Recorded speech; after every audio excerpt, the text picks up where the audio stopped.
सभी को मेरा आवाज आ रहा है? हाँ सर। हाँ भैया। हाँ भैया। देखो भैया, इस क्लास में कुछ नया है नहीं। हम देखेंगे तुम लोग होमवर्क बनाया कि नहीं। अगर कहीं फंसे हो तो क्वेश्चन ड्रॉप करो यहाँ पे।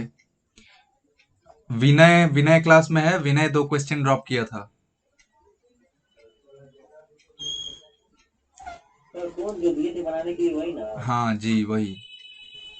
हाँ तो वो तो पूरा बन चुका है। वो पूरा बन चुका है। और बाइनोमियल आप लोग का छूटा था। बाइनोमियल किस किस का छूटा था जो इस ग्रुप में है? आई मीन अभी इस मीटिंग में है। भैया मेरा वो क्या आपने पढ़ाई हाँ तो चलो, वो वही क्लियर वाला। किया। हाँ, वही वाला बाइनोमियल का क्लास जो है आज।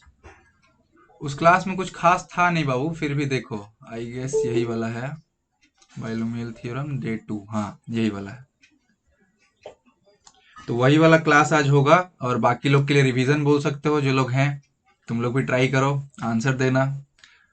और अगर कहीं डाउट, विनय, हाँ विनय आ गया। विनय का 2 क्वेश्चन था। बहुत बेसिक बेसिक है, वो फंसा था। वो देख लेंगे हम लोग। और बाकी बाइनोमियल का जिनका छूट गया था उनके लिए देखो, पहला जो हम लोग उस दिन डिस्कस किए थे वो था आरएथ टर्म फ्रॉम द एंड। मतलब आप लोग को बहुत बार देता है कि पीछे से जो है इतना नंबर टर्म निकालिए। जैसे दूसरा नंबर यहाँ पे आप लोग को क्वेश्चन दिख रहा होगा कि find the third term from the and in the expansion of this. इसका एक्सपेंशन में जो है आप लोग को थर्ड टर्म टर्म जो है एंड से पता लगाना है। तो इसके लिए हम लोग क्या बताए थे कि कोई चीज अगर लास्ट से आरएथ नंबर पे है तो शुरू से कितना नंबर पे होगा, एन में से आर घटा दो और उसमें 1 जोड़ दो, तो शुरू से वो इतना टर्म होगा। ठीक है, अगर एन ठो उस लाइन में खड़ा है तो। लेकिन आप लोग को पता है कि बाइनोमियल है। बाइनोमियल में अगर a plus b x to the power n है तो इसका नंबर ऑफ एक्सपेंशन कितना होता है, n+1 होता है। मतलब इसमें जो टर्म्स मिलेंगी वो कितने मिलेंगी, n+1 मिलेंगी। तो n, यहाँ पे n ठो लोग लाइन में नहीं लगा है। कितना लोग लाइन में लगा है, n+1 लोग लाइन पे लगा है। तो n+1 लोग में rth term from the end beginning से कितना होगा, तो बिगिनिंग से होगा n+1 में से आर घटा दीजिए और फिर एक जोड़ दीजिए। तो कितना होगा ये भाई, तो ये आप लोग का होगा n+2 minus are th term. तो ये आप लोग को नोट कर लेना है, अगर जो लोग उस दिन नहीं नोट किए थे। क्या कि are th term from and, are th term from and जो है कितना होगा, n+2 minus are th term from the beginning. कहाँ पे, बाइनोमियल में। ठीक है, ये क्यों हुआ ये भी देख लिया आप लोग, क्योंकि यहाँ पे n+1 होता है। और ये वाला चीज कि n में से r घटा के एक जोड़ लेंगे, ये आप लोग रैंडम एक्सपेरिमेंट कर लीजिएगा कि 8 जन लाइन में लगा है तो पीछे से तीसरा आदमी आगे से कितना नंबर पे होगा। तो आमतौर पे बच्चा लोग क्या करता है कि 8 में से 3 घटा देता है, 5 मिल जाता है, बोल देगा कि पांचवा नंबर पे होगा। लेकिन अगर तुम काउंट करके देखोगे तो पांचवा नंबर पे नहीं होता है। कितना नंबर पे होता है, 5+1 पे होता है, यानी 6th नंबर होगा बिगिनिंग से। तो इस जगह से ये फॉर्मूला आया था।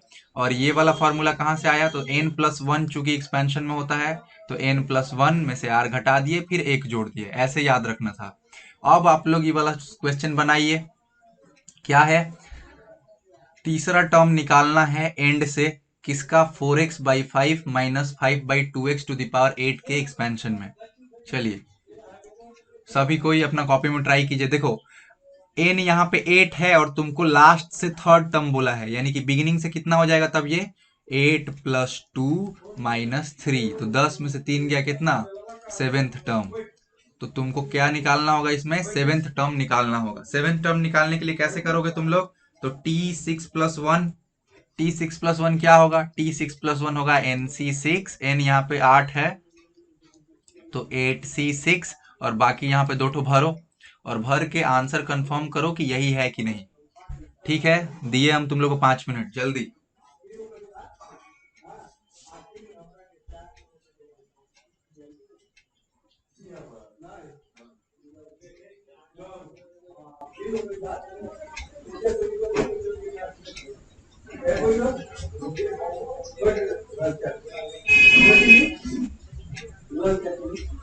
ये वाला सभी को पता था या किसी का छूटा था, ये आई गेस छूट गया था, इसीलिए हम सोचे थे एक दिन इसका निपटा देंगे। क्वेश्चन उतारिए और लग जाइए बनाने में। ये बन गया। बन गया। किसका बना? फरहान। चलो बढ़िया बात है भाई। आदर्श, मिस्टर रेट्रो, आप लोग भी जिनका क्लास छूटा था वो तो एकदम सिंसियरली ट्राई कीजिए, ठीक है? और नहीं तो फिर पूछिए, कोई प्रॉब्लम नहीं है।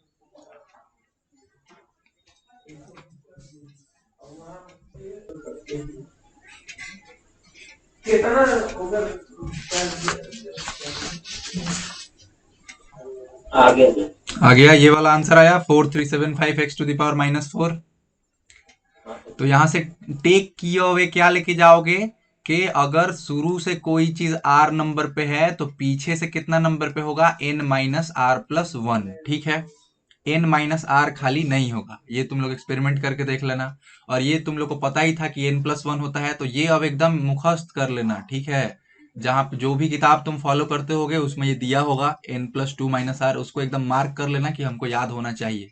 जब चैप्टर आप लोग रिवाइज करोगे, फॉर्मूला रिवाइज करोगे, तो ये देखते हुए जाना, ताकि फिर तुमको ये इतना सारा जो हम लोग दिमाग लगाए ये लगाना ना पड़े, तुम डायरेक्ट क्वेश्चन बनाओ, ठीक है? चलो एक क्वेश्चन देते हैं, इसको बनाओ।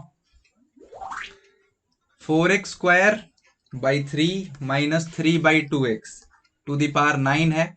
इसमें तुम लोग से पूछा है कि x टू द पावर 6 जो इसका एक्सपेंशन में आएगा उसका कोएफिशिएंट क्या होगा। ऑप्शन आप लोग को दिया है 2438, और दिया है 2688, और एक दिया है 2868, और एक दिया है नन। ठीक है? अगर नन अगर आप लोग का आता है तो क्या आएगा बताइए, और अगर इसी में से कुछ है तो बताइए। चलिए, सर 3 बार क्या लिखे हैं?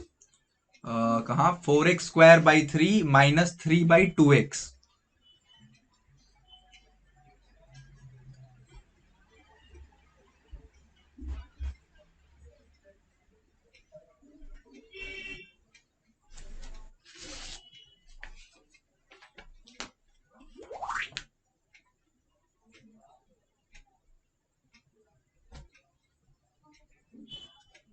देखो, जिनका ये क्लास छूट रहा है उनको भी घबराने का जरूरत नहीं है। हम देख रहे बहुत लोग मैसेज कर रहे हैं, बट ये सब रिवीजन है, ये आप लोग पहले भी पढ़ चुके हैं, हम बस देख रहे हैं आप लोग को आता है कि नहीं।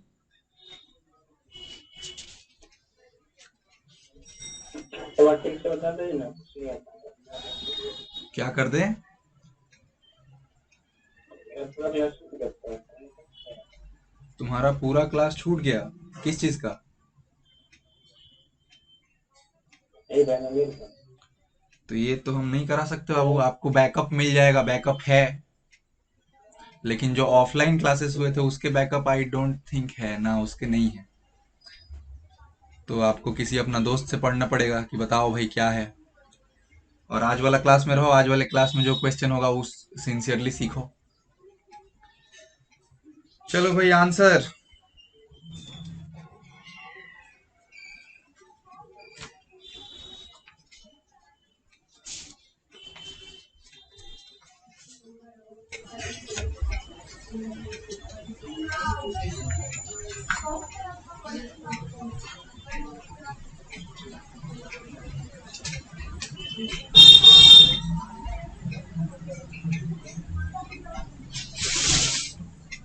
तो क्या करेंगे हम लोग यहाँ पे? हम लोग यहाँ पे TR+1 निकालेंगे। ठीक है? TR+1 जब हम लोग निकालेंगे तो यहाँ क्या होगा? यहाँ पे होगा NCR। N क्या है? 9 है, तो N की जगह आप 9 बैठा देंगे, 9CR। ठीक है? पहला टर्म उठाएंगे, पहला टर्म क्या है? पहला टर्म है 4x² / 3। इसके ऊपर पावर क्या लगेगा? इन दोनों का डिफरेंस, तो 9 - r। और फिर यहाँ पे -3/2x to the power r। ठीक है? अब इसी चीज को अगर हम साफ सुथरा वे में लिखें तो क्या लिख सकते हैं? यहाँ 9CR तो रहेगा ही रहेगा, यहाँ पे हो जाएगा आपका 4/3 टू द पावर 9 - r, और एक कांस्टेंट है उस साइड में, क्या है? -3/2 टू द पावर r। अब x के बात किया जाए तो देखो यहाँ पे x है और स्क्वायर है, तो x का स्क्वायर पावर 9 - r है, तो ये क्या हो जाएगा? x टू द पावर 9 दूनी के 18 -2r। और यहाँ पे देखो x नीचे है, तो x को जब ऊपर ले जाएंगे तो क्या हो जाएगा? x टू द पावर -1, और -1 में यदि आप r गुना करोगे तो ये क्या हो जाएगा? -r। तो इवेंचुअली यहाँ पे जो x के ऊपर पावर है ये क्या है? ये है 18 - 3r। ठीक है? अब आप लोग से पूछा क्या था एक्स टू द पावर 6 का कोएफिशिएंट, तो एक्स का यहाँ पे जो पावर है ना, इसको आप 6 के बराबर कर दीजिए। तो 18 माइनस 3r 6 के बराबर होना चाहिए। इनको आप इधर भेजो, इनको आप इधर भेजो, तो क्या हो जाएगा, 18 में से 6 गया 12, और इधर में 3r, r यहाँ 4 बार में गया, तो r कितना आया 4। यानी आप लोग क्या निकालना है, आप लोग को निकालना है t5+1। ये जो ऊपर एक्सप्रेशन रखे हो ना, इसी में r का ये वैल्यू 4 बैठा 5 बैठा दो। नहीं, यहाँ 4+1 होगा, वेट, हाँ, इसमें r का वैल्यू आप 4 बैठा दो और आंसर निकाल के बताओ क्या आ रहा है।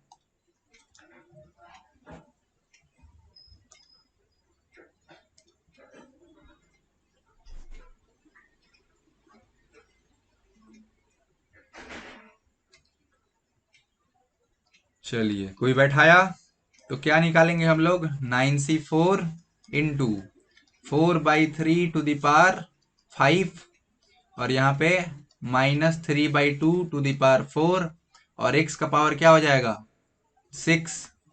ठीक है, इसको यदि आप लेके आगे बढ़ते हो तो देखो यहाँ 4 है, 4 का पावर 5 है, और नीचे में 2 है जिसका पावर क्या है 4 है। इस 4 को 2 बना सकते हो, तो बिल्कुल बना सकते हो, 2 का स्क्वायर होता है 4, और इसके में 5 गुना होगा तो ये कितना हो जाएगा 10 हो जाएगा।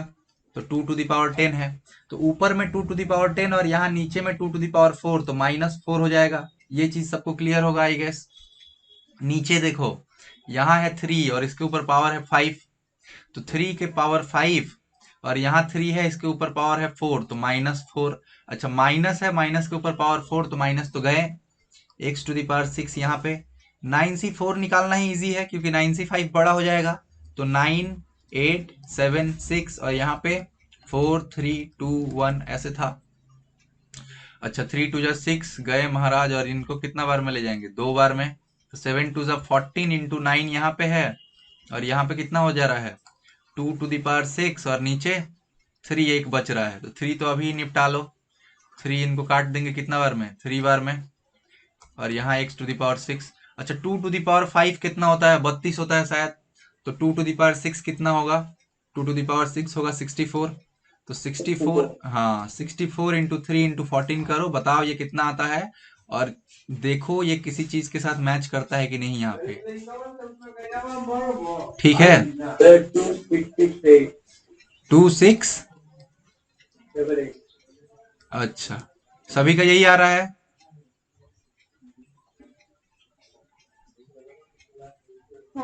हाँ, तो इस तरह का क्वेश्चन अगर देगा जहां पे आपको कोएफिशिएंट पता कर लगाने बोले तो डील कर लोगे। चलो, अगला हम लोग क्या कॉन्सेप्ट सीखे थे, ये वाला कॉन्सेप्ट सीखे थे। बताओ तो कोई एक जन क्लास से कि ये क्या होगा, पहला जो नंबर है ये क्या होगा, 1 + x⁻n+1 - x⁻n क्या देगा हम लोग को। तो जब यहाँ पे प्लस हो और यहाँ पे माइनस हो, दोनों टर्म सेम हो और पावर जो हो सेम हो, तो क्या हो जाता था, सिर्फ इवन वाले जो टर्म्स थे वो बच जाते थे। तो क्या हो जाता था, 2 एक बाहर में ब्रैकेट लगता था और इवन वाले टर्म्स बचते थे, मतलब NC0 x⁻0 plus NC2 x का स्क्वायर, फिर NC4 x⁻4, और ऐसे बढ़ेगा। लेकिन यहाँ क्या टेक अवे है कि सिर्फ इवन वाले बच जाते थे, अगर इनके बीच में साइन कैसा है प्लस है तो।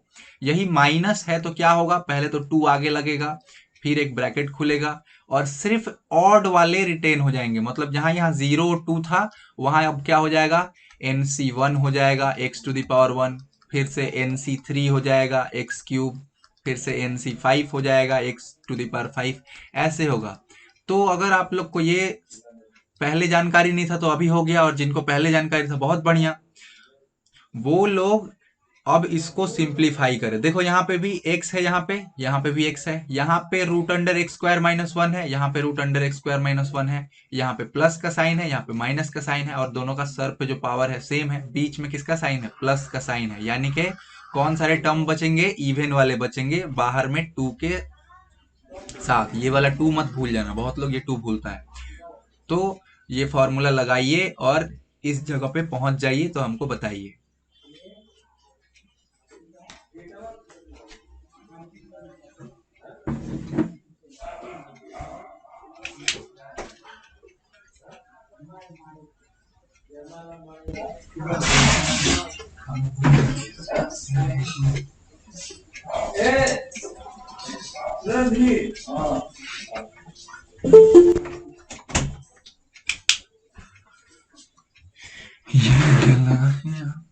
कौन है भाई? आनंद सिंह आए गए, कोई नहीं। आई होप तुम लोग शुरू कर दिया होगा। तो क्या करना है भाई, इवन वाले बचेंगे तो सबसे पहला स्टेप बाहर 2 लिखिए। उसके बाद n आपका 7 है तो 7c0। उसके बाद पहला टर्म है x में इन दोनों का डिफरेंस यानी 7। दूसरा टर्म है एक्स स्क्वायर माइनस 1, इसका ऊपर रूट है तो हम रूट नहीं लिख के क्या लिखेंगे, 1/2 लिखेंगे, और पावर जो यहाँ नीचे है वो चढ़ेगा तो 0 प्लस 7c2। क्या हो जाएगा यहाँ पे, x का पावर 7 में से 2 गया 5, और जो दूसरा टर्म था जो कि था एक्स स्क्वायर माइनस 1, इसका पावर आधा, ये दूसरा टर्म था, इसके ऊपर क्या पावर चढ़ेगा, ये जो नीचे है यानी 2। फिर से अगला टर्म क्या होगा, 7c4, x to the power 7 में से 4 गया 3, और यहाँ पे एक्स स्क्वायर माइनस 1, इसका पावर आधा है और इस पे चढ़ेगा क्या, जो नीचे है यानी 4। आगे एक और टर्म होगा आई गेस 7c6, एक्स का पावर क्या 7 में से 6 गया 1, और यहाँ पे एक्स स्क्वायर माइनस 1 का पावर आधा है और इस पे ये क्या जो नीचे है वो चढ़ेगा यानी 6 चढ़ेगा। 6 से बड़ा कुछ होगा क्या, एक होगा 7, बट वो 7 हम लोग लेंगे नहीं लेंगे क्योंकि 7 ऑड है, तो बस यहीं पे रुक जाना है, ब्रैकेट बंद। ठीक है, पहला टर्म देखो 2 बाहर लिख दिए हैं। 7c0 कितना होता है, 1 होता है तो नहीं लिखे। x टू द पावर 7 और किसी भी चीज का पावर 0 हो तो वो 1 होता है। चलो आगे 7c2 कितना होता है, तो 7c2 मतलब 7 इंटू 6 बाई 2 यानी 7 इंटू 3 यानी 21। ठीक है, 21 x टू द पावर 5 है, और यहाँ पे देखो ये 2 और ये 2 कट गए, बचे क्या 1, तो क्या मिला आप लोग को, एक्स स्क्वायर माइनस 1। आगे बढ़ो 7c4 है, 7c4 कितना होता है, 35 होता है अगर आप लोग कैलकुलेट करोगे तो 35 एक्स का क्यूब। अच्छा यहाँ 2 के पहाड़ में 2 बार में गया तो ये कितना हुआ, एक्स स्क्वायर माइनस 1 का स्क्वायर। अगला टर्म क्या है भाई, तो 7c6 है, 7c6 कितना होगा, 7 के बराबर होगा क्योंकि 7c6 is equals to 7c1, और वो कितने के बराबर होता है 7। यहाँ x है रहे, और ये 2 के पहाड़े में कितने बार में, 3 बार में, तो आपको क्या मिला यहाँ पे, हाँ बताओ, यहाँ पे 21 कैसे आ गया, हाँ तो 7c2 है, 7c2 मतलब 7 गुने 6, पीछे 2 बार गए बाई 2, 2 के पहाड़ा में 3 बार में, तो 17 के 21। ठीक है, यहाँ तक सभी साथ थे, और ये 21 वाला क्लियर हुआ सचिन, कैसे आया था, आप कैलकुलेट कर रहे होते तो 21 ही आया होता। चलो 2 यहाँ पे x टू द पावर 7, इनको खोल लो तो देखो 5 है और इसमें स्क्वायर मल्टीप्लाई हो रहा है तो कितना होगा 21 x टू द पावर 7, 5 2 7। फिर से x to the power 5 multiply होगा -1 के साथ तो कितना आएगा -21 x टू द पावर 5। चलो यहाँ इनको हम मल्टीप्लाई नहीं कर सकते तो पहले हमको एक्सपैंड करना होगा। कैसे, तो देखो यहाँ a है माइनस b है, a माइनस बी का होल स्क्वायर में खोलोगे तो 35x³ और ये कितना खुलेगा x to the power 4 minus 2x² plus 1। ठीक है, अच्छा यहाँ देखो 7x है, ये देखो a माइनस बी का होल क्यूब में है तो क्या होगा भाई, a का होल क्यूब यानी x to the power 6 minus 3a² यानी कि x टू द पावर 4। ठीक है, उसके बाद क्या होगा प्लस 3ab² होता था यानी कि a आपका x² है और b कुछ भी हो क्या ही फर्क पड़ता है। आगे -1 होगा क्योंकि -b³ होता था। यहां तक साथ हो सब, नोट करते चलना। हाँ बन गया, इससे मैच कर रहा क्या देख लो एक बार, 121, हाँ तब ठीक है।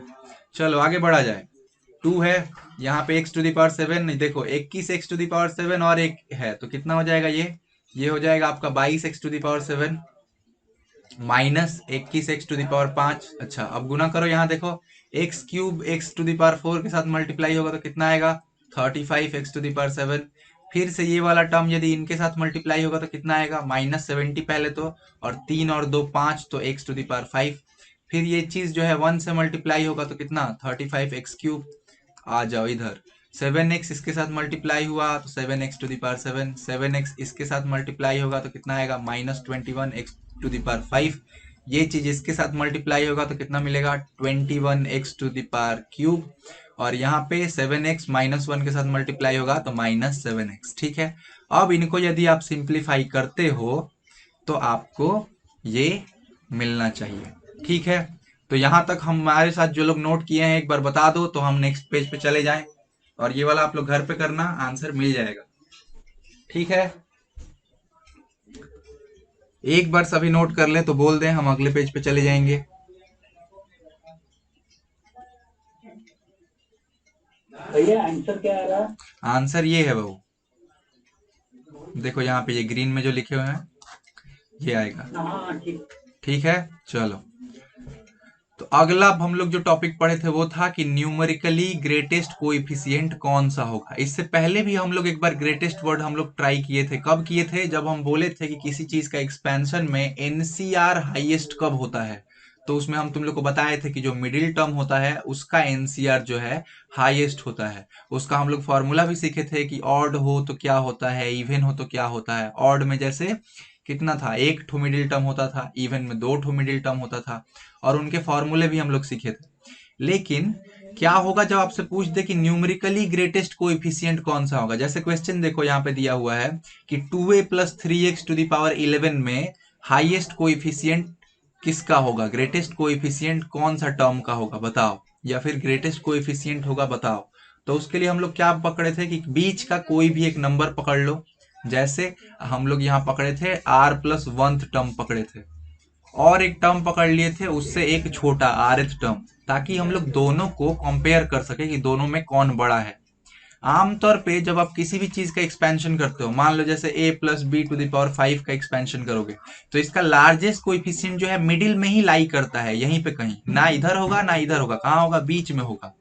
तो बीच में भी ऐसा हो सकता है कि हमको कंपेयर करना पड़े, तो यही हम यहाँ पे कर रहे हैं। एक हम आर r+1 हम जो टर्म है उसको लिए हैं, और एक rth टर्म को लिए हैं, और उनको कंपेयर कर रहे हैं, देख रहे हैं कि दोनों में बड़ा कौन है। और इससे हमको एक r और n के बीच में रिलेशन मिलेगा, जिससे हम लोग इसको सॉल्व कर पाते थे। कैसे मिलेगा? तो देखो, मान लो आप ले लो ये वाला क्वेश्चन कि इसमें जो है इसका एक्सपेंशन में न्यूमेरिकली ग्रेटेस्ट किसका कोएफिशिएंट है। तो देखो 2 - 3x टू द पावर 15 है। ठीक है, इसमें सबसे बड़ा कौन सा कोएफिशिएंट होगा, कैसे निकालेंगे? तो हम बताए, आप लेट कर लेना कि बीच का एक टर्म हम उठाए हैं tr+1, और एक टर्म उठाए हैं कंपेयर करने के लिए tr, मतलब ये r+1th टर्म है, ये rth टर्म है। ये क्या होगा फॉर्मूला के हिसाब से? तो यहाँ पे r+1 है तो ये ncr होगा। ठीक है, ncr अगर यहाँ पे लगाओगे तो कितना हो जाएगा 15cr। ठीक है, और नीचे देखो, नीचे यहाँ पे r है सिर्फ, तो क्या यहाँ पे लगेगा 15cr-1, ये सबको याद होगा। अच्छा, उसके बाद पहला टर्म हम लोग लेंगे। पहला टर्म क्या है, 2 है, तो आप 2 लिए। 2 का पावर यहाँ पे क्या होगा, तो 15 - r, तो 15 - r। वही नीचे आप जाइएगा तो 2 का पावर क्या होगा, 15 - r-1, यानी कि 15 + 1 16 - r। ठीक है, इनटू दूसरा टर्म लेंगे। क्या है दूसरा टर्म? तो दूसरा टर्म है -3x, तो -3x लेंगे आप, और -3x के ऊपर पावर क्या चढ़ेगा ऊपर में, तो ऊपर में चढ़ेगा सिर्फ r, और नीचे में क्या चढ़ेगा -3x के ऊपर पावर, तो नीचे में चढ़ेगा आपका r-1 जो यहाँ पे है। ठीक है, यहाँ तक सभी साथ थे हमारे। अच्छा, ये आप लोग को याद होगा कि NCR/NCR-1 क्या होता है, तो ये हम बताए थे आप लोग को, n माइनस इन दोनों में जो छोटा है, तो छोटा कौन है, ये वाला है, तो -r+1 बाई इन दोनों में जो बड़ा है यानी r, तो वही वाला फॉर्मूला आप यहाँ लगाओगे, तो यहाँ पे ये क्या हो जाएगा, ये हो जाएगा आपका 15 - r+1 बाई, अच्छा इन दोनों में बड़ा, हाँ ठीक ही जा रहे हैं, बाई r। अच्छा, 15 - r और 16 r में कौन बड़ा है, तो 16 - r बड़ा है, तो नीचे में एक 2 बचेगा, और यहाँ पे r और r-1 में कौन बड़ा है, तो r बड़ा है, तो ऊपर में -3x बढ़ेगा। यहां तक जब आप पहुंच जाओगे तब आप क्या करोगे, यहाँ पे जो भी वेरिएबल होगा और जो भी नेगेटिव साइन होगा, इनको इलिमिनेट करके एक इनइक्वालिटी बनाओगे। जैसे देखो 15 × 1 = 16, माइनस आर बाई आर। देखो यहाँ पे माइनस साइन था, हम इसको इग्नोर कर देंगे, सिर्फ लिखेंगे 3। एक्स था, उसको भी इग्नोर कर देंगे, सिर्फ लिखेंगे 2 ग्रेटर देन 1। क्यों? क्योंकि हमको देखना है न्यूमेरिकली ग्रेटेस्ट। ठीक है, न्यूमेरिकली कौन बड़ा है वो देखना है, इसीलिए माइनस भी हटा दिए और एक्स भी हटा दिए, सिर्फ क्या रखे हैं, जो लोग कांस्टेंट है। यहाँ पे जो आर है ये भी कोई एक नंबर ही होगा, यानी ये भी एक कांस्टेंट है, तो सिर्फ कांस्टेंट बचाए हैं हम, साइन हटा दिए और वेरिएबल्स को हटा दिए। ठीक है, अच्छा अब क्या करना है, इसको आप सॉल्व कीजिएगा तो कितना आएगा, 16 3 48 माइनस 3r, और ये क्या हो जाएगा, ग्रेटर देन 2r। यहाँ तक आप लोग अब कर ही लेंगे। इनको उधर भेजिएगा तो कितना हो जाएगा, 5r, और यहाँ पे क्या हो जाएगा 48। अगर 5 से डिवाइड कर दीजिएगा तो r इज लेस देन 48/5। 5 के टेबल में 9 बार में 45 आता है, तो 9 होल 3/5।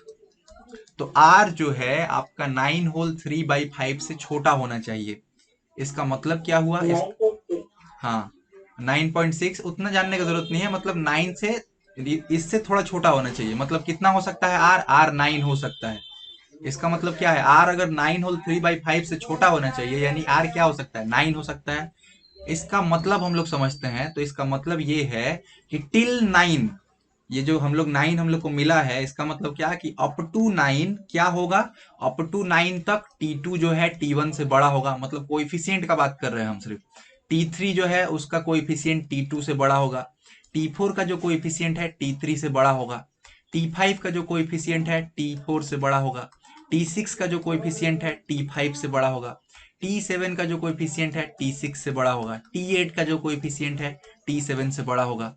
ठीक है, कब तक ये होगा, अप टू 9, मतलब T9 का भी जो कोएफिशिएंट है T8 से बड़ा होगा। लेकिन इसके बाद अगर आप बोले कि T10 का भी कोएफिशिएंट जो है T9 से बड़ा होगा, तो ये वाला चीज वैलिड नहीं है। हम लोग को कहां से पता चला, हम लोग को इस इनइक्वालिटी के थ्रू पता चला।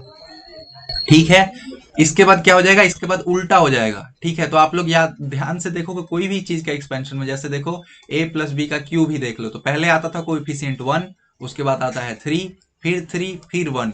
मतलब एक ऐसे बढ़ता है, बढ़ने के बाद या तो कांस्टेंट रहेगा या बढ़ेगा, लेकिन फिर एक बार घटना शुरू हो जाता है। तो हम लोग इस इनइक्वालिटी से वही पता लगाते हैं कि मैक्सिमम कब तक पहुंच रहा है, क्योंकि एक टाइम के बाद ये घटने लगेगा। तो हमको यही वाला जगह पहुंचना है, और वो कैसे पहुंचेगा, इस इनइक्वालिटी का मदद से। तो इस केस में ये जो हम लोग सम लिए हैं, इस केस में आर का वैल्यू क्या होगा, उस मैक्सिमम के लिए 9 होगा। तो अब आप लोग निकाल लोगे, इसका जो लार्जेस्ट कोएफिशिएंट वाला टर्म है क्या था, 2 माइनस 3x⁻15 था।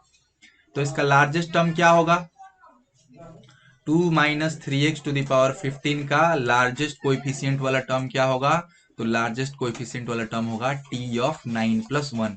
r का वैल्यू यहाँ पे बैठा देना है। ठीक है, तो ये निकाल लोगे, कैसे निकलेगा, 15c9। उसके बाद देखो यहाँ पे 2 है, तो क्या हो जाएगा, 2 का पावर 15 में से 9 गया, कितना आएगा, 6। फिर से -3x का पावर क्या चढ़ेगा भाई, तो देखो नीचे क्या है 9, तो 9 चढ़ेगा। यहाँ पे हम लोग को पूछा क्या था, कोएफिशिएंट पूछा था, तो ये हो जाएगा 15c9, यहाँ हो जाएगा 2⁻6, और यहाँ हो जाएगा 3⁻9। माइनस के ऊपर 9 है तो सामने एक माइनस भी लगेगा और x⁻9 लगेगा। अब यहाँ पे बहुत बच्चा लोग कंफ्यूज हो सकता है कि भैया यहाँ माइनस लगा है, तब तो ये सबसे छोटा टर्म हो गया है। तो तुमसे यहाँ पूछा है न्यूमेरिकली ग्रेटेस्ट, ठीक है, वो साइन तुमको कंसिडर करने नहीं बोला है। तो ये जो है, ये जो आपका कोएफिशिएंट है, ऑप्शन में आपको क्या ढूंढना है, ये ढूंढना है। ठीक है, हो सकता है तुमको अभी इतना क्लैरिटी ना हो, बट घर जाके देखो, यहाँ पे हम बहुत सारा सम लिख के रखे हैं, इनको नोट करो, साथ में हम आंसर भी लिखे हैं, और आंसर मैच करने का कोशिश करना। तो देखो इसका जो हम लोग आंसर पा लिए हैं, तुम अब इसको नोट कर लो, यहाँ पे जो है कि इसका जो है न्यूमेरिकली ग्रेटेस्ट टर्म निकालना क्या आना चाहिए, तो ये आना चाहिए। देखो कैलकुलेटर से पूरा कैलकुलेट कर लेना, और फिर 1+2/3⁹ है, इसका भी आप लोग जो है लार्जेस्ट जो है ग्रेटेस्ट कोएफिशिएंट वाला टर्म जो है पता लगाएंगे। तो ये दोनों क्वेश्चन आप लोग नोट कर लीजिए विथ आंसर, घर पे जाके अभी इस क्लास के बाद बनाइए। नहीं बनता है तो अगले दिन क्लास में बोलिए, हम आपको बताएंगे। नोट कीजिए।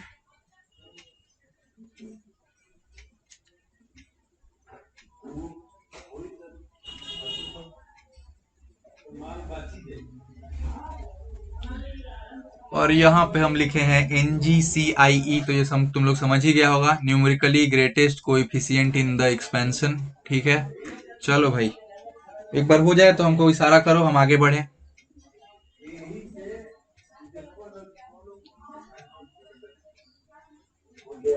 हाँ, तो देखो इसके बाद क्या है, इसके बाद है टर्म इंडिपेंडेंट ऑफ एक्स निकालना था।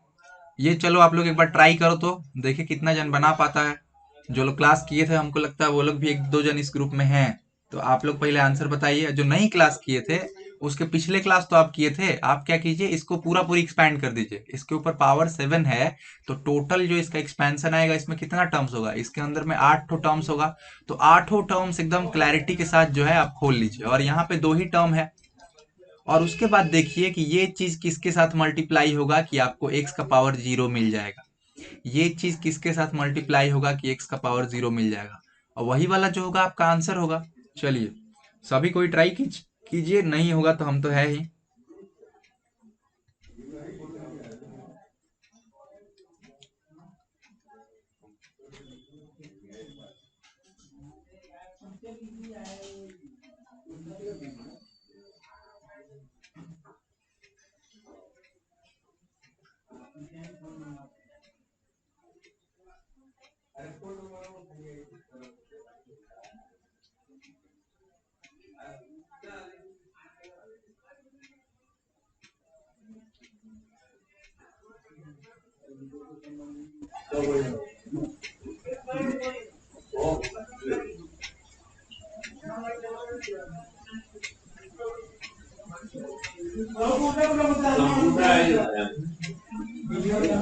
क्वेश्चन उतार लिए होंगे आप लोग, आई होप।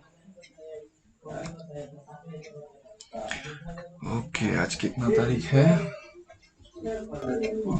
आज है 13 तारीख, 13/06/21 11/12। तो ये एक टर्म खोलने के बाद क्या करें? 8 टर्म खोलने के बाद आप देखिए कि इस चीज को किस में मल्टीप्लाई करने से जो है x का फाइनल पावर 0 आ जाए। आमतौर पे क्या होगा, आप इसको लेके आठों का आठों टर्म में गुना कीजिएगा, फिर इसको लेके आठों का आठों टर्म में गुना कीजिएगा, टोटल आपको कितना टर्म मिलेगा, 16 टर्म मिलेगा।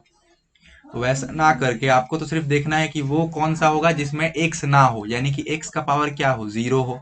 तो आप देखिए कि x क्यूब को किसके साथ मल्टीप्लाई करने पे x टू द पावर 0 मिलेगा। उसी तरह चेक कीजिए कि 1 को किसके साथ मल्टीप्लाई करने पे x टू द पावर 0 मिलेगा, और फिर पता लगाइए कि अगर वो जब मल्टीप्लाई होंगे तो उनका कोएफिशिएंट क्या होगा, उन कोएफिशिएंट्स को ऐड कीजिए, आपको आंसर मिल जाएगा, जो भी आपका आंसर होगा। जो लोग क्लास किए थे उन लोग से भी आंसर नहीं मिलेगा, ऐसे तुम हम लोग को मतलब हमको डिमोटिवेट करेगा। चलो अब हम शुरू करते हैं। हाँ बताओ। भैया एक्स प्लस माइनस 27। हाँ देखो यहाँ पे 21 आया है। 21 अगर आप लोग का आ जाता है टर्म इंडिपेंडेंट ऑफ एक्स, इनका जो कोई जो फाइनल प्रोडक्ट आएगा उसमें, तो आप लोग सच हो, और नहीं तो कहाँ तक सच हो देखो जब हम बनाते हैं उसमें देखा जाए। तो क्या बोले, ये तो ऐसे है, रहने दो। इसको आप लोग खोलोगे तो पहला क्या आएगा, 7C0। 7C0 कितना होता है, 1। और इसके ऊपर पावर क्या चढ़ेगा, x टू दी पावर 7, तो x टू दी पावर 7। अगले के ऊपर पावर 0 चढ़ेगा तो उसको हम नहीं लिख रहे हैं। अगला टर्म क्या होगा, अगला टर्म होगा 7C1, यानी कि कितना, 7। अच्छा, इसके ऊपर पावर क्या चढ़ेगा x के ऊपर, तो 7 माइनस 1 यानी 6। और 1/x है विथ अ माइनस साइन, ठीक है।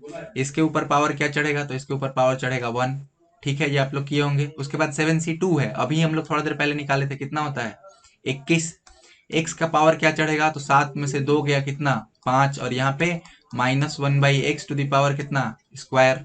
अगला टर्म क्या होगा, 7C3 कितना होता है, 35। ठीक है, x का पावर क्या चढ़ेगा, तो 7 में से 3 गया, 4 चढ़ेगा। और यहाँ पे -1/x स्क्वायर के ऊपर क्या चढ़ेगा, क्यूब। ठीक है, आप लोग किए थे ये। इसके बाद फिर से क्या आएगा, 7C4, ये भी क्या होता है, 35 होता है, 35। एक्स का पावर क्या चढ़ जाएगा, तो 7 में से 4 गया, कितना आएगा, 3। और यहाँ पे -1/x के ऊपर पावर क्या चढ़ेगा, 4। ठीक है, अगला टर्म क्या होगा, तो 7C4 था, 7C 5 कितना होगा, 7c5 7c2 के बराबर होगा यानी 21। x के ऊपर पावर क्या चढ़ेगा, तो देखो 7 में से 5 गया 2, और यहाँ पे -1/x के ऊपर पावर क्या चढ़ेगा, तो आपका चलेगा, ये 7c5 था तो 5 चढ़ेगा।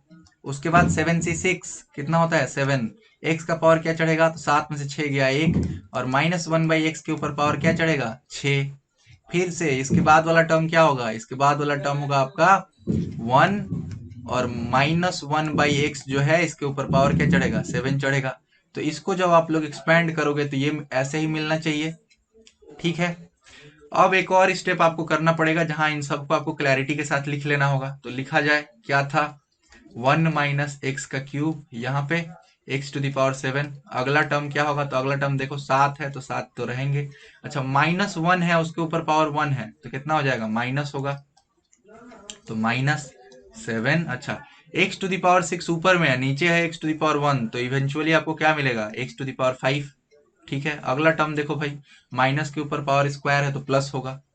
अच्छा 21 है, लिख दो 21, ऊपर में x�5, नीचे में x का स्क्वायर, तो कितना होगा बचेगा x³। ठीक है, सभी साथ है। अच्छा यहाँ 35 है, लेकिन देखो माइनस के ऊपर क्यूब है तो आगे माइनस आ जाएगा, 35 तो रहेगा ही। x का ऊपर पावर 4 और x का नीचे पावर 3, तो ऊपर कितना बच जाएगा x। अगला टर्म देखो 35 है, माइनस के ऊपर पावर क्या है 4 है, तो क्या हो जाएगा +35 हो जाएगा। अच्छा x कितना है, क्यूब है ऊपर में, नीचे में कितना है 4 है, यानी कि ये नीचे में कितना हो जाएगा x हो जाएगा। अगला टर्म आओ, देखो 21 है, लेकिन यहाँ क्या है -1 के ऊपर पावर 5 है तो आगे माइनस आ जाएगा। 21 रहने दो भाई, ऊपर है x², नीचे कितना है x⁵, तो नीचे कितना बच जाएगा x⁻³। ठीक है। अब इसमें देखो माइनस के पावर 6 है तो माइनस नहीं बचेगा, प्लस आ जाएगा 7। x का पावर ऊपर में 1 है, नीचे में 6 है, तो नीचे कितना बचेगा x का पावर 5। यहाँ देखो माइनस के ऊपर पावर है 7 तो माइनस आ गया 1/x⁻7। ये वाला हिस्सा जब कर लोगे तो अब आपका क्वेश्चन एकदम दूध भात है। क्या देखो पूछा था आप लोग का, इंडिपेंडेंट ऑफ x, माने जिसमें x नहीं रहना चाहिए। कब x नहीं रहेगा, जब x⁻0 यानी कि 1 हो जाए। अब x⁻0 खोजना है आप लोग को, तो देखो 1 के साथ क्या मल्टीप्लाई करेंगे कि x⁻0 हो, तो इधर में इस वाले एक्सपेंशन में एक भी टर्म ऐसा नहीं है जिसमें x⁻0 हो, तो 1 के साथ कुछ भी मल्टीप्लाई करने से x⁻0 नहीं आएगा। लेकिन यहाँ है x का क्यूब, पावर कितना है 3 है, तो इसको किस चीज के साथ मल्टीप्लाई करेंगे कि पावर 1 आ जाए, सॉरी पावर 0 आ जाए, तो इसके साथ मल्टीप्लाई करेंगे। तो देखो कैसे, अगर -x³ को, हाँ -21/x³ के साथ गुना करते हो तो भाई कट नहीं जाएगा। या फिर लॉ ऑफ इंडिसेस का भाषा में देखोगे तो यहाँ है x³ और यहाँ भी है x³, तो ये कितना होगा माइनस माइनस प्लस, भेजा 21, और यहाँ x⁻3 - 3, तो x⁻ कितना हो गया 0। तो कोएफिशिएंट या फिर टर्म क्या है वो 21 है। तो इस तरह का क्वेश्चन जहां पे आप लोग को बोले कि टर्म इंडिपेंडेंट ऑफ एक्स, ये तो हम पहले भी कराए हैं। लेकिन जब दो चीज का प्रोडक्ट दे दे, एक क्वेश्चन ऐसा ही था, तुम लोग का जो सीट है उसी में है, वहां क्या किया है कि 1 - x का होल क्यूब, इसमें x - 1/x⁻7 गुना किया, और फिर पूछा है कि इंडिपेंडेंट ऑफ एक्स बनाओ। तो क्या करना है, इसको भी एक्सपेंड करना है टोटल 8 टर्म्स में, और इसको भी एक्सपेंड करना है टोटल कितना टर्म्स में 4 टर्म्स में, और फिर एक एक को पकड़ के चेक करना है कि किसी से गुना करके हमको x⁻0 मिलेगा क्या। समझे। चलो, तो ये क्वेश्चन था, और क्या है देखा जाए। इसका एक्सपेंशन में देखो, in the expansion of 1 + x⁻m into 1 - x⁻n the coefficient of x and x² are 3 and -6 respectively, तो find the value of m and n। m और n दोनों का ही वैल्यू निकालिए। चलिए, जो लोग क्लास किए थे वो लोग तो एकदम बहुत जल्दी बना लेंगे, जो लोग नहीं किए थे वो लोग एकदम पिछला वाला कॉन्सेप्ट लगा के बनाना है।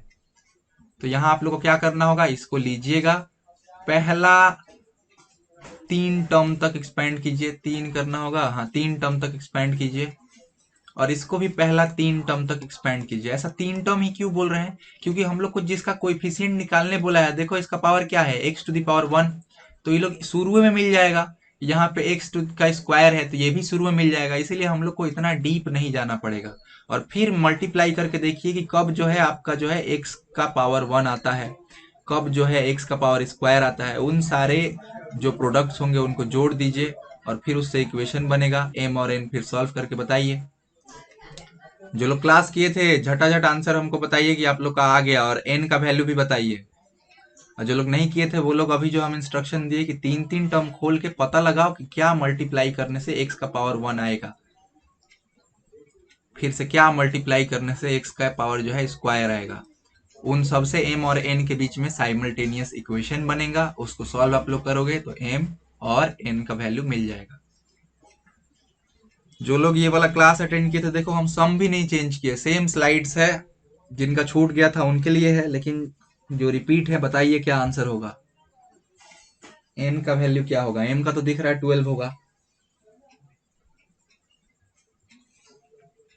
चलिए तो क्या करते हैं, हम बोले 1 प्लस एक्स को जो है आप लोग एक्सपेंड करेंगे।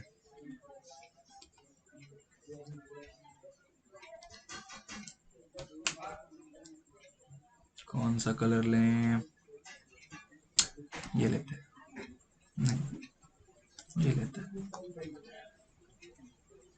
तो क्या है, 1 plus x to the power m into 1 plus x to the power n, यही था। हम क्या बोले, दोनों का चार चार कोएफिशिएंट खोल लो, मोर देन एनफ।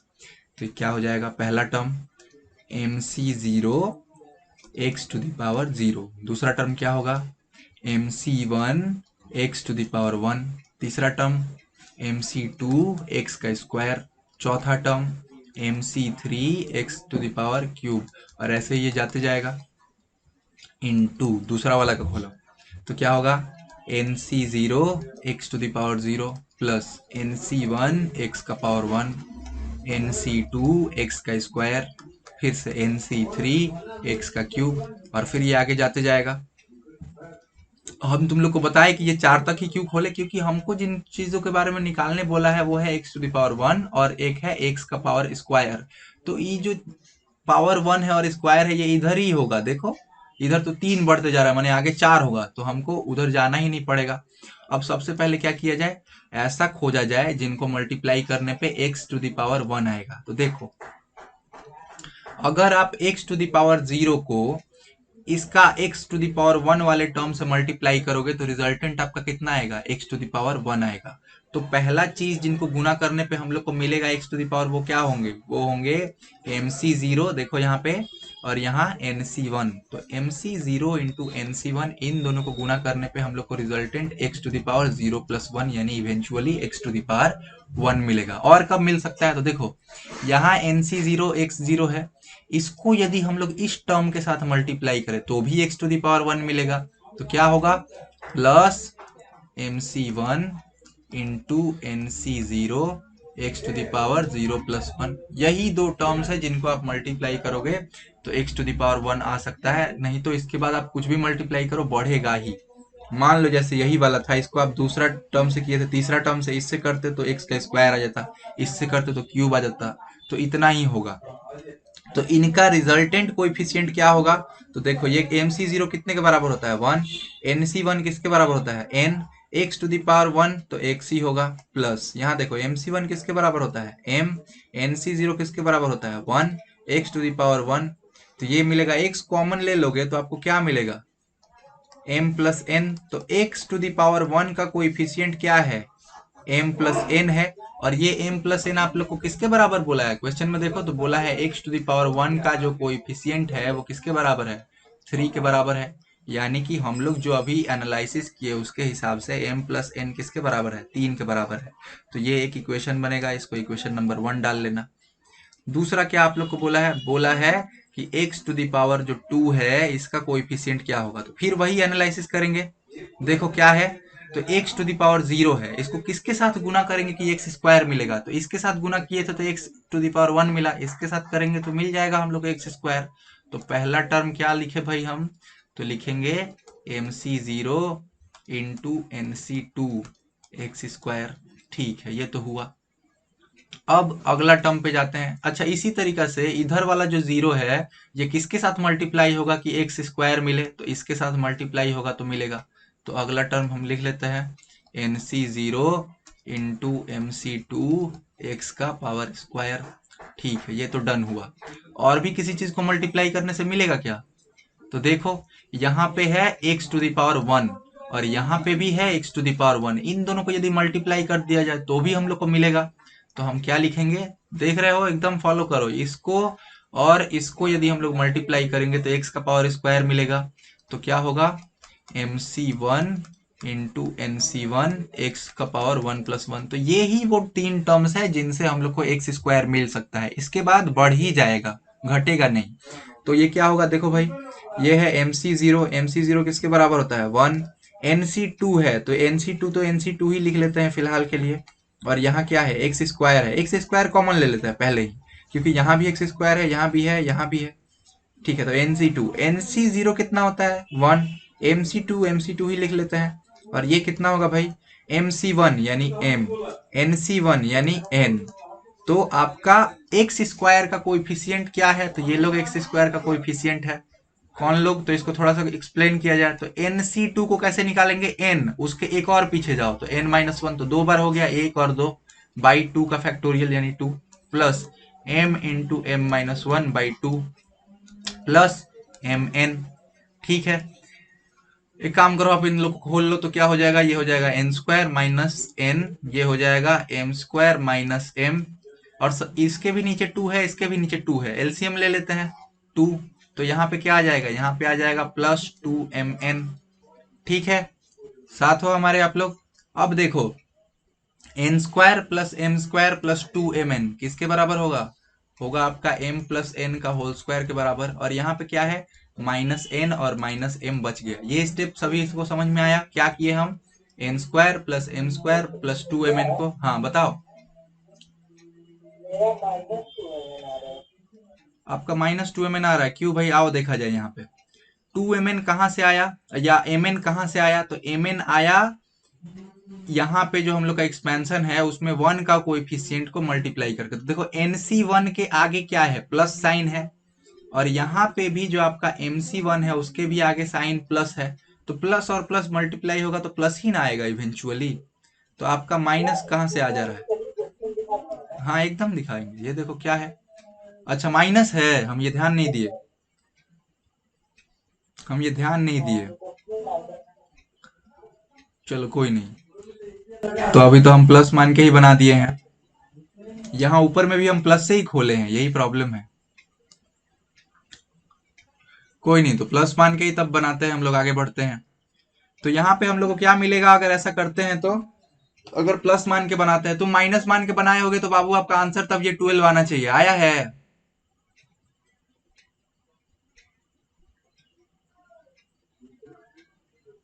किसका, हाँ आ गया है ना, तो चलो ठीक है, हम इस बार प्लस मान के बनाते हैं, देखते क्या आता है। तो ये आएगा m प्लस n, हम लोग पहले भी एक जगह निकाल के रखे हैं, यहाँ पे देखो कितना था, 3 के बराबर था। तो 3 के बराबर था तो ये हो जाएगा 9 माइनस n माइनस m/2। यही आपका कोएफिशिएंट है किसका, एक्स स्क्वायर का। एक्स स्क्वायर हम उसके बाद से लिखना बंद कर दिए थे, ठीक है। और ये आपके किताब के हिसाब से किसके बराबर है, किताब के हिसाब से -6 के बराबर है। तो दिस इज इक्वल्स टू -6। ठीक है, इस तरीका से आपको n और m के बीच में दो इक्वेशन मिलेगा, उनको आप साइमल्टेनियस इक्वेशन का मदद से सॉल्व करेंगे तो आपको m और n का इंडिविजुअल रिजल्ट मिल जाएगा। हम इसमें क्या गलती किए, तो गलती किए यहाँ पे 1 - x था, उसको हम कंसीडर नहीं किए। आप लोग कंसीडर कीजिएगा, घर पे बनाइएगा, बताइएगा क्या आया। ठीक है, विनय क्लास में हो, हाँ। तो तुम एक क्वेश्चन पूछा था कि y equals to tan inverse क्या था, sin x plus cos x था, यही ना। ये फंक्शन 0 से लेकर के 2 के बीच में कब इंक्रीजिंग होता है, यही था। तो ये क्वेश्चन किसका हो जाता है, इंक्रीजिंग डिक्रीजिंग का। बनाइए सभी लोग और बताइए आंसर।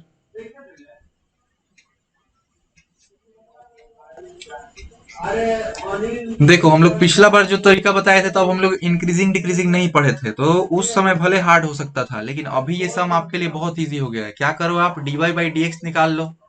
dy/dx जब निकाल लोगे तो क्या मिलेगा, 1 देखो tan इनवर्स यहाँ पे बहुत बड़ा एक चीज है, हमको इसको क्या मान लिए, हम इसको मान लिए कि ये x है। तो क्या हो जाएगा, 1/1, हाँ 1/1 प्लस x² हो जाता है। तो ये क्या हो जाएगा, sin x plus cos x का स्क्वायर हो जाएगा। लेकिन ये x तो था नहीं, तो हमको इसको फिर से डिफरेंशिएट करना होगा। तो साइन एक्स को डिफरेंशिएट करोगे तो कॉस एक्स, और कॉस एक्स को डिफरेंशिएट करोगे तो माइनस साइन एक्स। ये आपका dy बाई डी एक्स आना चाहिए, ठीक है।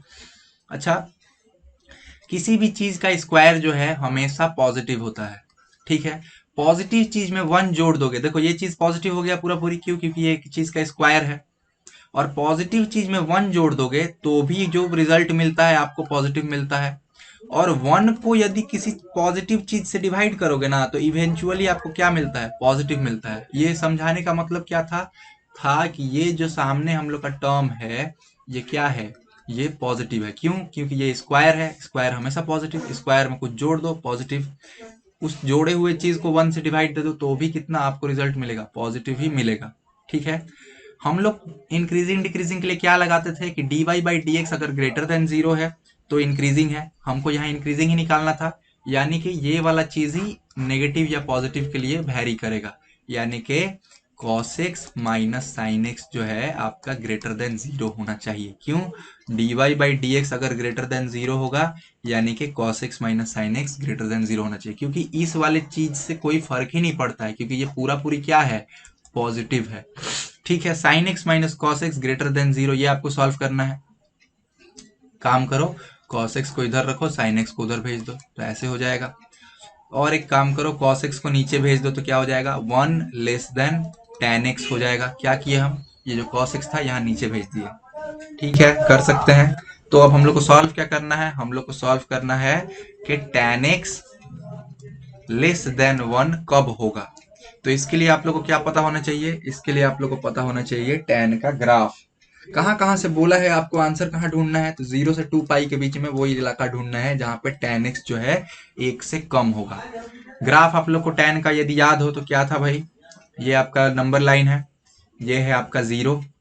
अच्छा, 0 से ही बोला है तो 0 को थोड़ा हम पीछे रख लेते हैं। ये है आपका 0। tan का ग्राफ होता था इधर में ऐसे और इधर में ऐसे नीचे की तरफ। ये आपका क्या है? ये आपका 0 है, ठीक है। जब पाई बाई 4 पे हम लोग पहुंचते हैं, थोड़ा इसको हम साफ से बना ले जरा। हाँ, तो जब हम लोग पाई बाई 4 पे पहुंचते हैं तो कितना वैल्यू मिलता है हम लोग को? हम लोग को वैल्यू मिलता है 1 के बराबर में। और जब हम लोग पाई बाई 2 पे पहुंचते हैं तो वैल्यू कितना मिलता है? इन्फिनिटी। मतलब ये टच ही नहीं करेगा, ये चलता जाएगा बहुत ऊपर तक, ठीक है। तो ऐसा था। उसी तरीका से जब माइनस पाई बाई 2 पे आते हैं तो माइनस इन्फिनिटी मिलता है, मतलब यहाँ भी छुएगा नहीं, ठीक है। तो यही इसका ट्रिक है ये ग्राफ बनाने का। तो इस ग्राफ को यदि अब हम साफ सुथरा तरीका से बताएं, अच्छा ये ग्राफ भी जो है पीरियोडिक है। मतलब देखो, माइनस पाई बाई 2 से पाई बाई 2 के बीच में बना एक। अब जीरो पे ये जीरो के बराबर हो रहा है, यानी और कहाँ पे जीरो के बराबर होगा? पाई पे जीरो के बराबर होगा। तो पाई और फिर इसमें पाई बाई 2 जोड़ोगे तो कितना मिलेगा? 3 पाई बाई 2। यहाँ पे भी सेम ऐसे ही बनेगा, ऐसे ऊपर की तरफ जाएगा और फिर नीचे की तरफ में आएगा, ठीक है। और पाई से पाई बाई 4 दूरी पे 1 के बराबर हो जाएगा। तो क्या पाई में पाई बाई 4 जोड़ेगा तो कितना आएगा? 5 पाई बाई 4 आएगा। तो यहाँ पे भी जो ये ग्राफ है ये कितने बराबर हो जाएगा? 1 के बराबर हो जाएगा। ये बार बार हम 1 के बराबर वाला पॉइंट क्यों खोज रहे हैं? क्योंकि यहाँ पूछा है कि tan x 1 से छोटा किस किस पॉइंट के लिए रह रहा है, इसीलिए हम ये 1 वाला खोज ले रहे हैं। अच्छा, 3 पाई बाई 2 के बाद कब जीरो होगा? तो 2 पाई जब होगा वहां पे जीरो होगा। यानी कि यहाँ पे भी ग्राफ ऐसे ही बनेगा इस तरीके से, ठीक है। अच्छा, यहाँ पे 1 कब होगा? तो 2 पाई से पाई बाई 4, यानी कितना? 9 पाई बाई 4 पे ये फिर से जो है 1 होगा। अब हम लोग को पता क्या लगाना था? हम लोग को पता लगाना था कि tan x जो है 1 से छोटा कहाँ कहाँ है। तो देखो, पहले हम लोग माइनस पाई बाई 2 तो हम लोग रेंज में है नहीं, 0 है। तो पहले हम लोग 0 से लेकर के पाई तक देखते हैं। पाई है ये पाई बाई 2 है। हाँ, 0 से लेके पाई बाई 2 वाला हिस्सा देखते हैं। 0 से बढ़ते जा रहा है, बढ़ते जा रहा है, बढ़ते जा रहा है, कब तक? पाई बाई 4 पे 1 आ जा रहा है। उसके बाद 1 से भी बड़ा होते जा रहा है। तो x बिलोंग्स टू 0 से पाई बाई 4 के बीच में आपका जो ये ग्राफ है tan का, वो क्या है? 1 से छोटा है। उसके बाद देखो तो क्या है? ये 1 से बड़ा है, ये वाला हिस्सा। रुको, हमको पेन चेंज कर लेने दो। उसके बाद जो हिस्सा है ये क्या है? ये जो है आपका 1 से बड़ा है। हमको 1 से बड़ा नहीं चाहिए, क्योंकि हमारा जो इनइक्वालिटी है वो हमको कहाँ लेके आया है कि tan x जो है लेस देन 1 होना चाहिए। वो कहाँ से कहाँ तक है? तो 0 से लेकर के π/4 तक, क्योंकि π/4 पे 1 हो जा रहा है और उसके बाद क्या हो रहा है, 1 से भी ज्यादा होने लग रहा है। तो ये वाला जो हिस्सा है हम लेंगे 0 से लेकर π/4। अब आओ देखो π/2 पे इंफिनिटी है और π/2 पे भी माइनस इंफिनिटी भी है। देखो माइनस इंफिनिटी 1 से छोटा है तो कंसीडर्ड है, तो हम यहाँ क्या लगाएंगे, यूनियन π/2। ठीक है, मतलब हमारा ग्राफ यहाँ से शुरू हो रहा है, यहाँ से शुरू होते होते होते होते कहाँ तक पहुंचा, 0 तक, फिर 0 से बढ़ने लगा, बढ़ते बढ़ते 1 तक पहुंचा। हमको 1 तक ही चाहिए, 1 से ज्यादा हो जाए तो ये वाला हिस्सा तो नहीं चाहिए। ये कहाँ से कहाँ तक हुआ, तो देखो π/2 से कहाँ तक, पाई से π/4 बढ़ा, यानी 5π/4 तक। तो π/2 से कहाँ तक गया, 5π/4 तक। ठीक है, ये वाला हिस्सा समझ में आया। ये वाला हिस्सा हम डिस्कार्ड क्यों कर दिए 5π/4 के बाद का, क्योंकि वो जो है 1 से बड़ा है। हमको क्या निकालना है कि 1 से छोटा tan x कब होता है। आगे बढ़ा जाए तो देखो ये तो इधर पॉजिटिव है, लेकिन जब इन्फिनिटी टच किया उसी के सीधाए नीचे आओगे तो माइनस इन्फिनिटी टच किया था। माइनस इन्फिनिटी कहाँ टच किया भाई, तो माइनस इन्फिनिटी टच किया, देखो ये पॉइंट दिख रहा है 3π/2 वहां पे। तो 3π/2 से नीचे है, मतलब 0 से कम है या 1 से कम है, ये बढ़ते जा रहा है, बढ़ते जा रहा है, बढ़ते जा रहा है, बढ़ते जा रहा है। 0 को टच किया, 0 को कब टच किया, 2π पे। हमको कहाँ तक जाना था, 2π तक ही जाना था, तो हम रुक जाएंगे। हालांकि 1 से छोटा यहाँ भी है, ये हिस्सा भी है, लेकिन ये हिस्सा हम नहीं लेंगे। क्यों नहीं लेंगे, क्योंकि ये अब 2π से ज्यादा हो रहा है, इधर हमको देखना ही नहीं है, ये मेरा एरिया ऑफ जुरिडिक्शन नहीं है। ठीक है, ये हमारे, हमको इसके बारे में एनालिसिस नहीं करना है, 2π तक ही जाना था। तो 3π/2 से 2π तक भी ये जो है हमारा सेटिस्फाई करेगा। तो एक ये तरीका है आंसर निकालने का, और पिछला क्लास जो आप लोग अटेंड किए होंगे उसमें समझे ही होंगे कि क्या तरीका था। तो दो तरीका है इसका आंसर पाने का, एक आप ऐसे भी पा सकते हो। जिसको ये नहीं समझ में आया होगा इसका सॉल्यूशन अभी जो हम एक्सप्लेन किए, उसका दो कारण हो सकता है, या तो आपको टैन का ग्राफ पता नहीं था, और या तो आप इंक्रीजिंग डिक्रीजिंग का क्लास मन से नहीं किए। अगर टैन का ग्राफ नहीं पता था तो आज हम आपको एक फोटो भेजेंगे ग्रुप में, उसमें टैन का ग्राफ है, बचपन का जो आपका जानकारी है कि टैन 0 पे 0 होता है, टैन π/4 पे 1 होता है, टैन 60 डिग्री पे √3 होता है, टैन π/2 पे इंफिनिटी होता है। उन सबको लगाइएगा, उन सबको जब आप काम में लगाइएगा तो ये आपको समझ में आ जाएगा। ठीक है, और क्या पूछे थे भाई विनय तुम?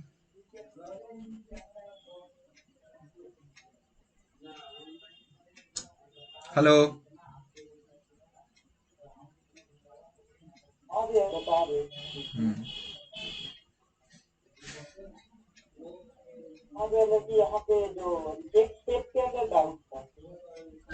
अच्छा इस स्टेप के अंदर में डाउट था। देखो इसको क्या डाउट है कि हम एक सम कराए थे, किसका सम था ये, सेकंड ऑर्डर डेरिवेटिव का था क्या?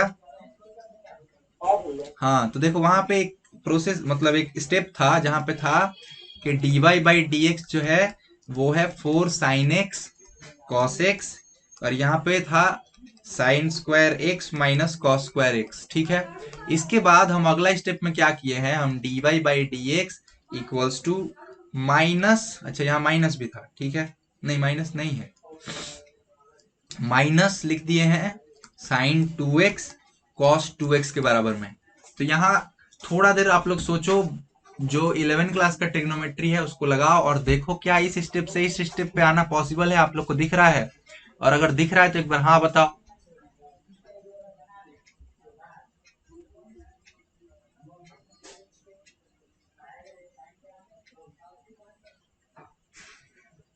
चलो 2 मिनट दिए, आप लोग हमको बताओ कि हाँ पॉसिबल है, और अगर पॉसिबल है तो क्या किए थे ये भी बताओ। अच्छा हम ऐसा क्यों किए, क्योंकि यहाँ पे 1 2 3 4 इतना सारा टर्म है, इसको हम कंप्रेस करके कम टर्म्स में ले आने का कोशिश किए। इसके बाद भी हम एक स्टेप किए होंगे जहां पे इसको सिंगल टर्म में ले आए होंगे। सिंगल टर्म से क्या होता है, हमको एनालाइज करने में सुविधा होता है। ठीक है, तो आप लोग बताओ क्या। हाँ तो ठीक है, और ये cos 2x कैसे आया आदर्श?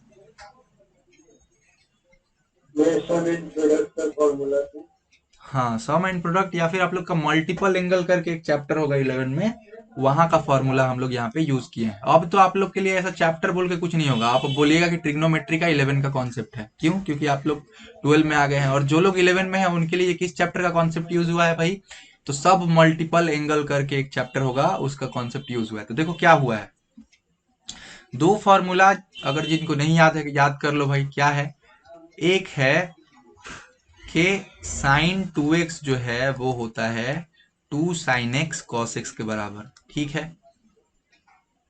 पहला तो ये याद कर लो। दूसरा कि cos 2x जो है किसके बराबर होता है, cos square x minus sine square x के बराबर होता है। ये दोनों याद कर लो, ठीक है। अगर नहीं याद था तो, और अगर याद है तो देखो भाई यहाँ क्या है, sine square x minus cos square x. ठीक जो यहाँ पे लिखे हैं इसका उल्टा है, तो इसके बदले हम क्या लिख दिए हैं, इसके बदले हम लिख दिए हैं माइनस कॉस 2x। ये कहाँ मिलेगा आपको, तो पिछले क्लास का 11 क्लास का सब मल्टीपल एंगल करके एक चैप्टर होगा, या फिर सम्स एंड प्रोडक्ट्स का भी आप फॉर्मूला लगाओगे तो इसको पा जाओगे। तो माइनस 2x यहाँ से हुआ। और देखो यहाँ पे क्या है, 4 साइन एक्स कॉस एक्स है, तो इसी 4 साइन एक्स कॉस एक्स को हम क्या लिखे, 2 into 2 sine x cos x.